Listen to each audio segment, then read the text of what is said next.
पुण्याच्या भोर भागाला अवकाळी पावसाचा मोठा तडाखा बसलाय।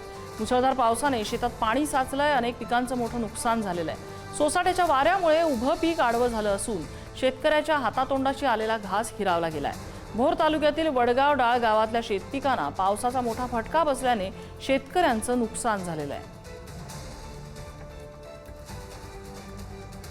पुणे जिल्ह्यातल्या वेगवेगळ्या तालुक्यांमध्ये मुसळधार पाऊस गारपीट झाल्याचा आपण पाहतोय आणि याचा फटका उन्हाळ्यात ही सगळी परिस्थिती जी उन्हाळी पिकं आहेत त्याला बसल्याचं आपण पाहतो। आता आपण भोर तालुक्यातल्या वडगाव डाळ गावामध्ये आहोत आणि या सगळ्या परिसरामध्ये कसं शेती पिकांचं नुकसान झालंय ते आपल्याला दिसतंय। गारपिटीमुळे ही सगळी पिकं जी आहेत ती झोपली गेलेली आहेत। माझं नाव सचिन नरसिंग खोपडे, वडगाव डाळचा मी रहिवासी आहे।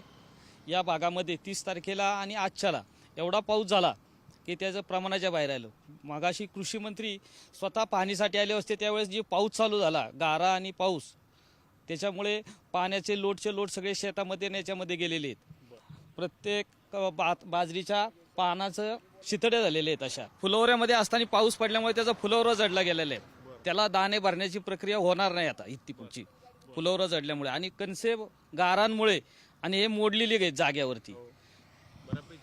हे पाठीमागे जर आपण बघितलं इथे तर कसं झोपलं गेलेलं हे सगळं पीक, कारण पाऊसच इतक्या मोठ्या प्रमाणात होता, गारा इतक्या जोरात पडत होत्या की त्यामुळे अक्षरशः खाली पाणी तर साचलंच होतं, पण ज्या पद्धतीनं धो पाऊस पडत होता त्यामुळे हे सगळं पीक झोपलं। प्रातिनिधिक स्वरूपातलं उदाहरण आहे या भागातलं, पण कमी जास्त प्रमाणात अशाच पद्धतीचं मोठं नुकसान या भागातल्या सगळ्याच शेतकऱ्यांचं झाल्याचं आपल्याला दिसतं आहे।